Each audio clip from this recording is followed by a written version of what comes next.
Hey, welcome back to the Electric Beat project. Believe it or not, it's been almost a year since I started this, and the engine is still in the car. Well, in this episode, that changes. The big issue I've been trying to figure out is where to actually do the conversion. I can't do it outside because it rains all the time here, and renting space in a shop is too expensive, and I also have to drive all the way there anytime I want to work on it. So I definitely want to do it at home, but we have a tiny one-car garage, and it looks like this. For most people, a garage full of amazing bikes like this would be a dream come true, but no amount of Tetrising is going to fit my car in there. So we asked around, and one of our friends offered to store the Energicas at his place for a while, and then we just had the two R3s. For the track bike, we tried parking it in the living room. This is actually my wife's idea. Yeah, I know, she's the best. Well, that's the coolest thing ever. But eventually we made the hard decision to sell both R3s and just hire bikes whenever we go to the track. Which means I can finally fit the car in the garage and get this project started. Okay, here we go. The last time starting this engine and last time driving this with internal combustion power. It's kind of a big moment. Let's see how it goes. It's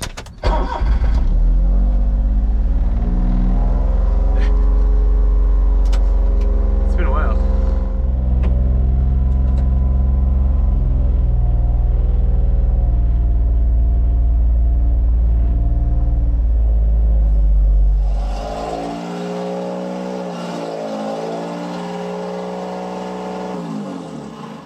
So unlike most cars where the engine comes out the top using a crane or a hoist or something, this one comes out the bottom, so the car has to go up. You guys will be happy I'm using jack stands this time, and these have safety pins to make sure there's no chance of the car falling on me. Even though the engine has to come out the bottom, the easiest way to get to it is from above. There are these access hatches under the soft top that have to come off, and you can remove just about everything. It opens it way up. There's all the information on the engine. In Japanese, of course. I have no idea what it says, but I'm excited to maybe make my own label that has all the information on the electric drivetrain. Oh yeah. Intake comes in from the side vent, pretty sweet. Engine and gas tank. And I will be taking out all of this stuff. This isn't my first time seeing the gas tank, and it's actually pretty huge. I'm surprised. I thought it was a small tank, but it's like the size of the engine almost. Kind of crazy. I'm sure it's pretty shallow, but still it's massive. It takes up a huge amount of space. So a big shout out to Masan in Japan. I've been watching his videos religiously. He has videos on taking the whole engine out. I just watched a video of his where he removed the gas tank, and so that's what I'm going to do first. Because let's make this car not gas powered right away. Actually, genuine question. If the engine is called the heart of the vehicle, is the gas tank the stomach? I think I'm going to start referring to all car parts as body parts from now on. Also, I probably should open a window because the gas fumes were intense. This probably took a few years off my life. As usual, don't do anything I do. Pull this thing first.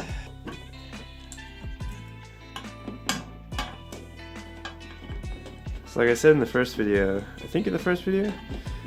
this area is way too small to fit the CCS port.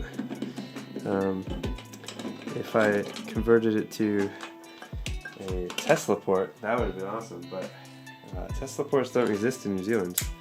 In New Zealand, Teslas use CCS, which is kind of crazy. The rest of the world already had a standard.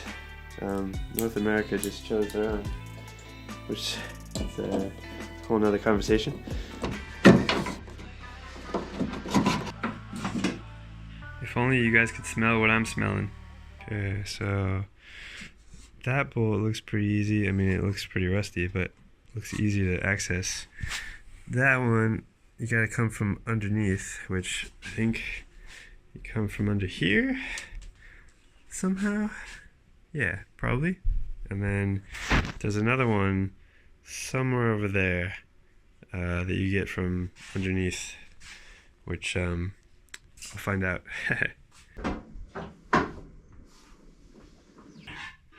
That's the one up in there. Okay, update. That was the wrong bolt. I'm not sure what bolt I took out just now, but it was not the one for the gas tank. Yeah, this is not ideal. Like 1 centimeter travel, 1 ratchet click, 20 minutes later, got the bolt out. It is really long. My hands are dirty and all destroyed.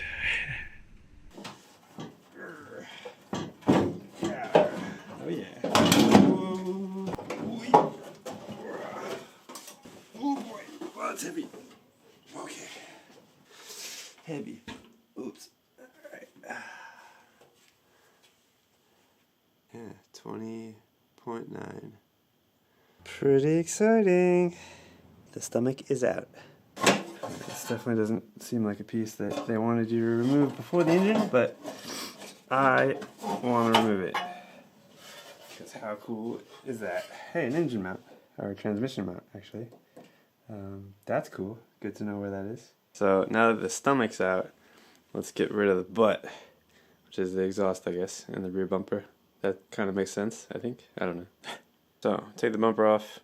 The bumper guard looks like it's been removed already. And then this sweet custom exhaust, which I have no idea how it bolts up, but I will figure it out. I'm having a lot of fun.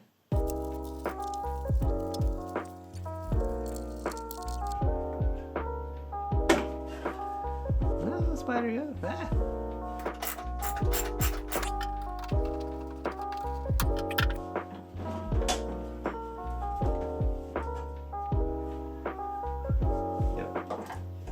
Off. It's full of spiders. I put all the bolts back because I'm gonna forget where they go by the time I put the bumper back on, like in a year or 2 or 5. I have some baggies full of bolts, but in general I just put the bolts back where they were, just so I don't have to like get a bunch of bags and remember where they go and label them. I didn't label this bag. Where are these bolts from? I forgot already. You know that moment where you're about to hurt yourself and you're fully aware of it, but you do it anyway? Okay. Ow. No question about it, I am ready to get hurt again. I know you guys are probably thinking, this is an electric motorcycle channel. Why are you messing with cars? And I talked about this a little bit in my last video, but this is just how it's going to be for a little while. Something I have to do, you know? It's a life goal of mine, and I want to take you guys along for the ride. Okay, you are off. There you go. Cool. Okay, custom exhaust is off. It sounded okay. Here's a clip of me accelerating.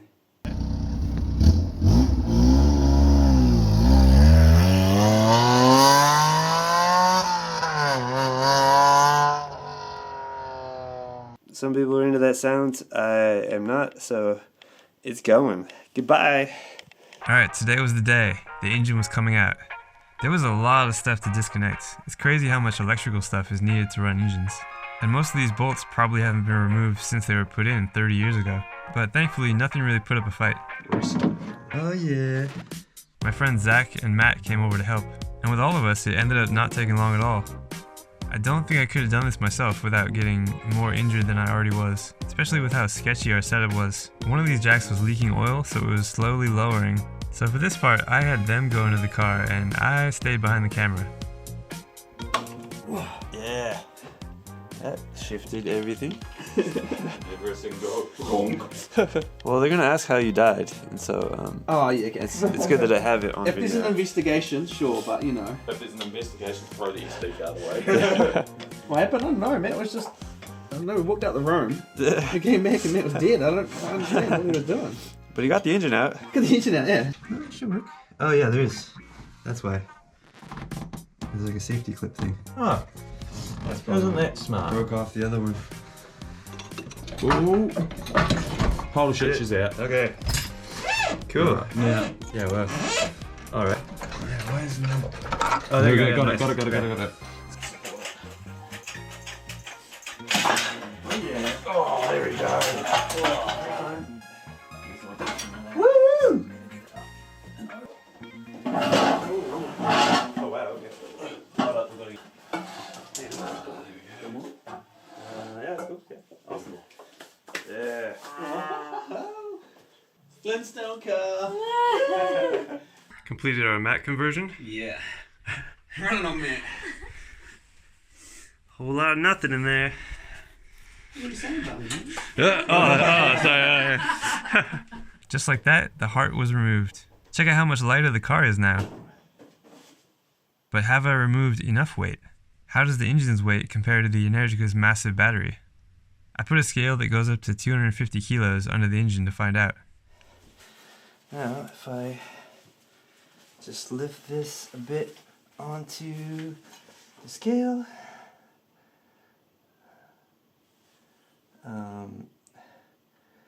yeah, I'm gonna say 100 kilos. It's like, yeah, high 90s. Oh, I saw 100 for a second, so 100 kilos for the engine and the trans. Alright, so that was a huge milestone. I want to thank Zach and Matt for coming over and helping me remove the engine. It's out. I can't believe it's out. This is just, it's amazing. So the battery weighs 130 kilos, and I weighed the engine, the exhaust, and the gas tank, and they all added up to 130 kilos, so it's perfect. But now there's still the motor and a bunch of other stuff that's a lot more weight.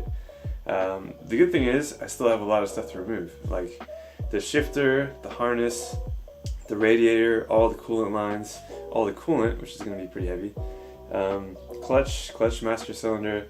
There's a lot of stuff, and so in the next episode I'm going to keep taking the car apart and hopefully find out how all the electric stuff fits in the car. Yeah, that'll be the next episode. So thanks for watching, and I'll see you guys next time.